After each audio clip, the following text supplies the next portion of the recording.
Ginny Potter et la marque de l'invisible. Salut les amis, c'est le Grognard. J'espère que vous allez bien. Aujourd'hui, je vous emmène dans une aventure inédite au cœur du monde magique d'Harry Potter avec un nouveau mini-roman.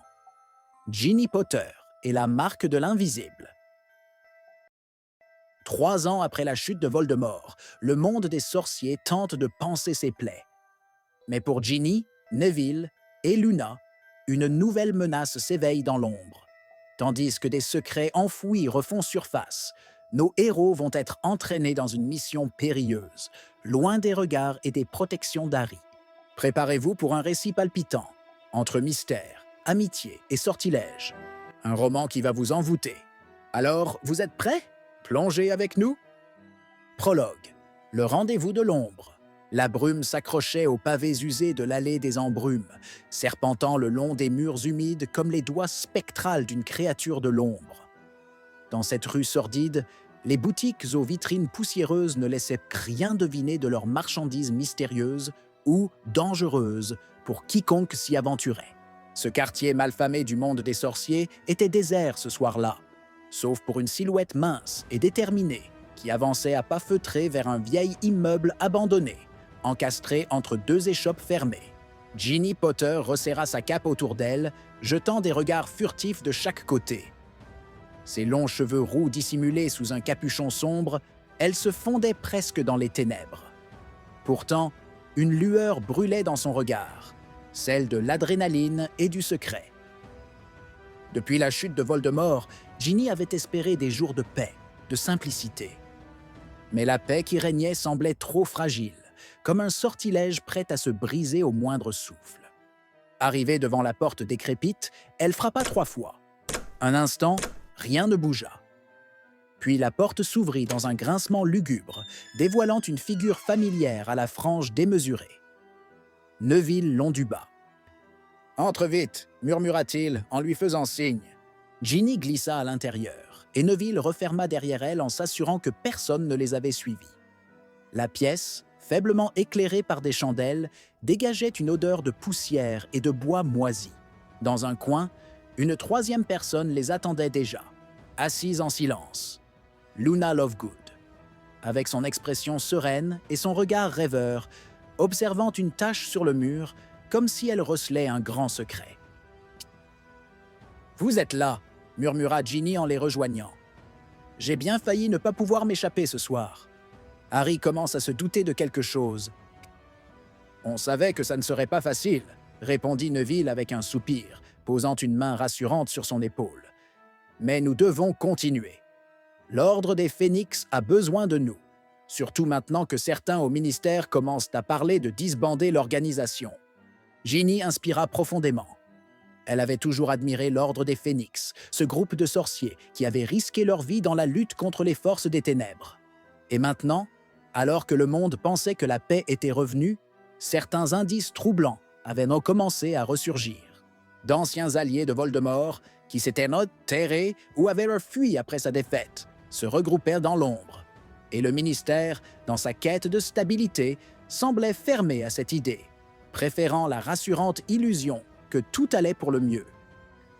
J'ai entendu dire que le ministère n'est pas le seul endroit où il se passe des choses étranges, ajouta Luna d'une voix douce, brisant le silence pesant.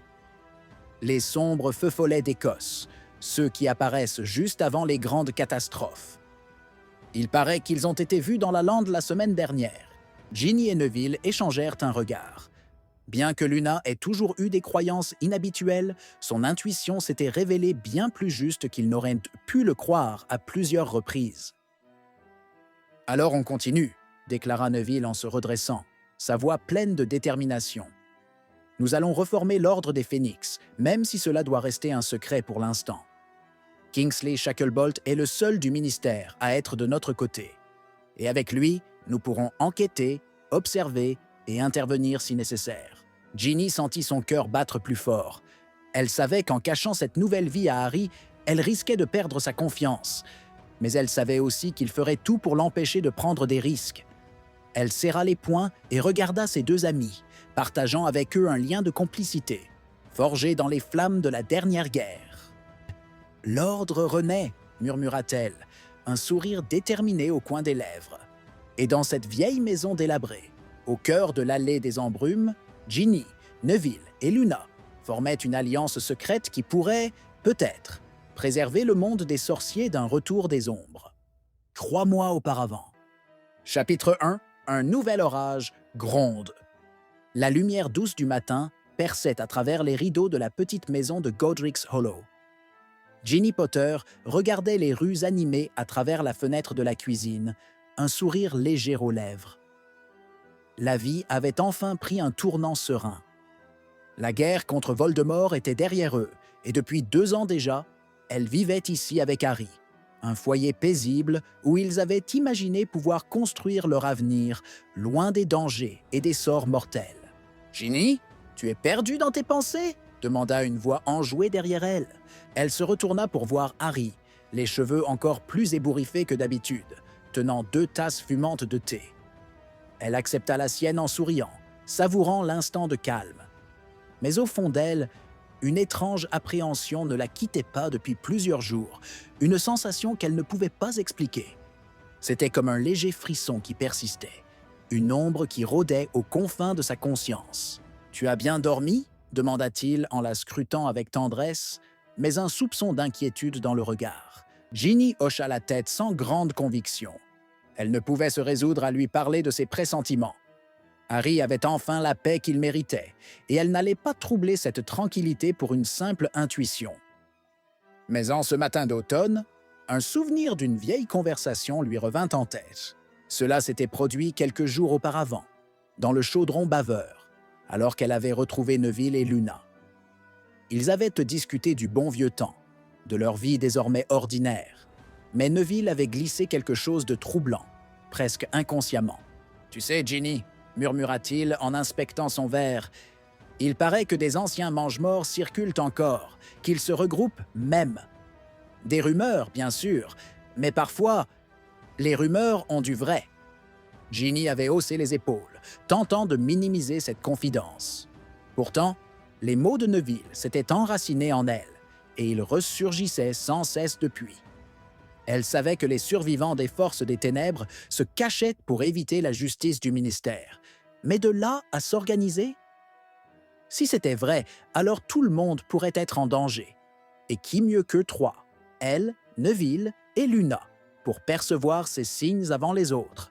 « Tu es encore ailleurs, » dit Harry en posant sa tasse. « Ginny, qu'est-ce qui te tracasse ?» Elle sourit pour le rassurer et haussa les épaules. « Juste des souvenirs. Des fois, j'ai l'impression que la guerre n'est jamais vraiment finie, » répondit-elle, évitant soigneusement de le regarder dans les yeux.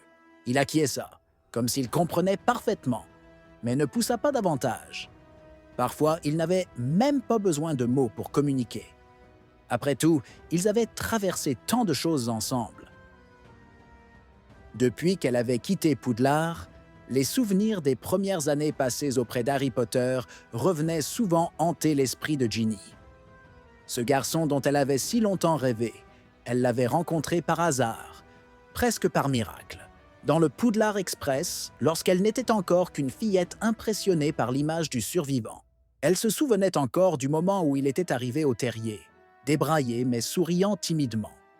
Ce garçon frêle et timide était devenu son plus fidèle allié, son plus grand amour. Les années avaient passé, et Ginny avait appris à grandir sans attendre quoi que ce soit de lui. Cependant, l'été précédant leur 6e année à Poudlard, leur amitié s'était transformée. Un après-midi où ils s'entraînaient au Quidditch, elle avait fini par le surprendre, son regard posé sur elle avec une attention toute particulière.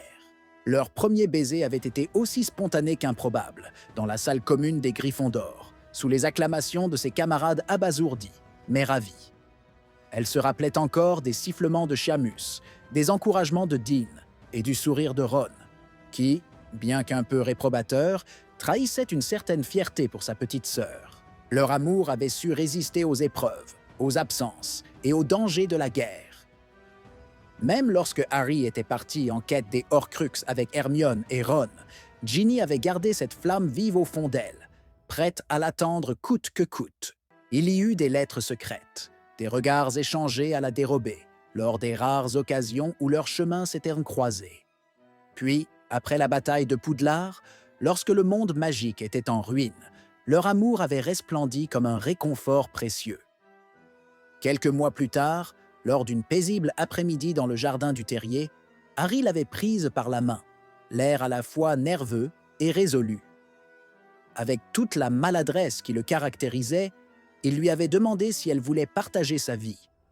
Pour de vrai, cette fois, sans guerre, sans séparation, juste nous.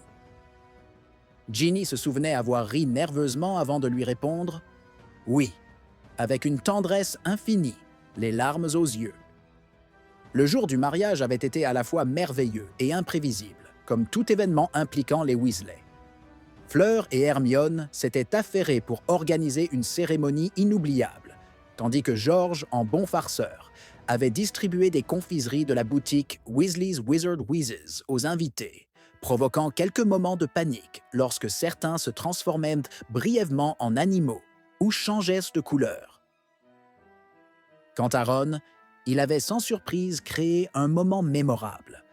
Lorsque l'officiant en était venu au vœu, il avait éclaté en sanglots bien plus bruyants que quiconque, surpris par sa propre émotion, pour finalement trébucher sur son propre pied en voulant rejoindre Harry. Hermione, les larmes aux yeux, lui avait lancé un regard mi-amusé, mi-exaspéré.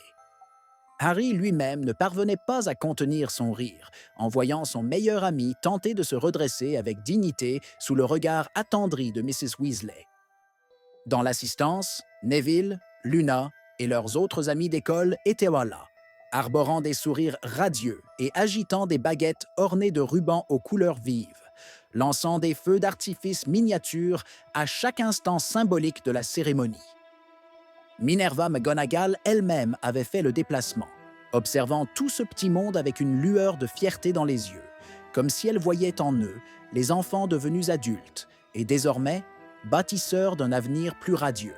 Ginny et Harry avaient fini par échanger leurs vœux, et sous les acclamations de leurs proches, Harry avait embrassé Ginny avec une passion mêlée d'une promesse silencieuse. Voilà les amis, c'est la fin de ce premier chapitre de mon mini-roman sur Ginny Potter. J'espère que cette entame vous a plu et que vous êtes aussi impatients que moi de découvrir la suite. Dites-moi en commentaire ce que vous en avez pensé et si vous voulez que l'histoire continue. Vous pouvez aussi me donner vos théories sur la direction que pourrait prendre l'intrigue. Je pourrais même m'en inspirer pour la suite du roman, car l'histoire, c'est avec vous que je la fais. Alors, dans quelle aventure vont se retrouver Ginny, Luna et Neville? À vous de me le dire, et qui sait, peut-être que vos idées feront partie de l'intrigue. N'oubliez pas de liker, de vous abonner et de laisser un commentaire. À bientôt pour la suite.